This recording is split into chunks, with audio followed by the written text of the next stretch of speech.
Party के इशारे पे काम कर रहा है और कई जिलों में भारतीय जनता पार्टी का पदाधिकारी बन के काम कर रहे हैं। वो रामपुर हमारे बगल में आदरणीय आजम खान साहब बैठे हैं, इन पे सब झूठे मुकदमे लगे हैं।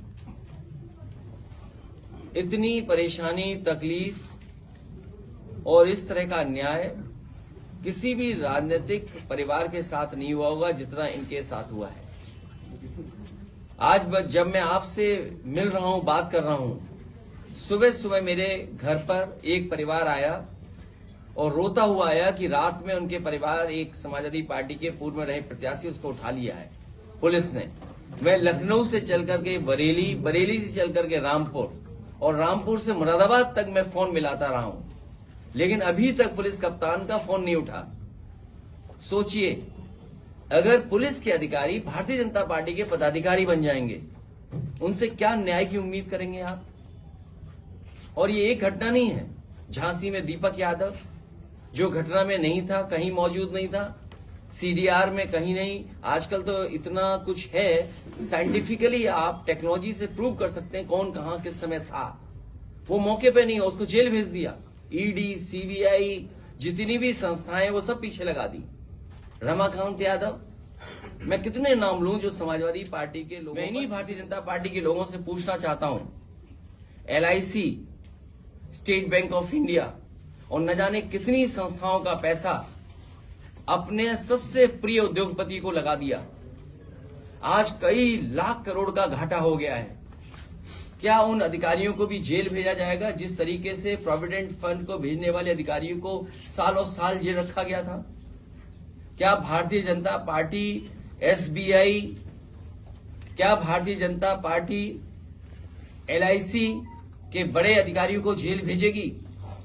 क्योंकि उत्तर प्रदेश में एक उदाहरण है कि अगर आपने किसी प्राइवेट कंपनी में इन्वेस्ट कर दिया है सरकार का पैसा और वो प्राइवेट कंपनी अगर भाग गई है, तो उस समय के अधिकारियों ने जिन्होंने फैसला लिया उनके खिलाफ कार्रवाई हुई, जेल भेज दिया गया। क्या इस तरह जो लाखों करोड़ रुपया डूब गया केवल 2 कंपनियों में, क्या उनके SBI के, क्या LIC के बड़े अधिकारियों को जेल भेजा जाएगा? और देश को तो सपना ये दिखाया जा रहा था कि दुनिया में वो सबसे बड़े उद्योगपति बन जाएंगे, नंबर 1 पर उद्योगपति होंगे।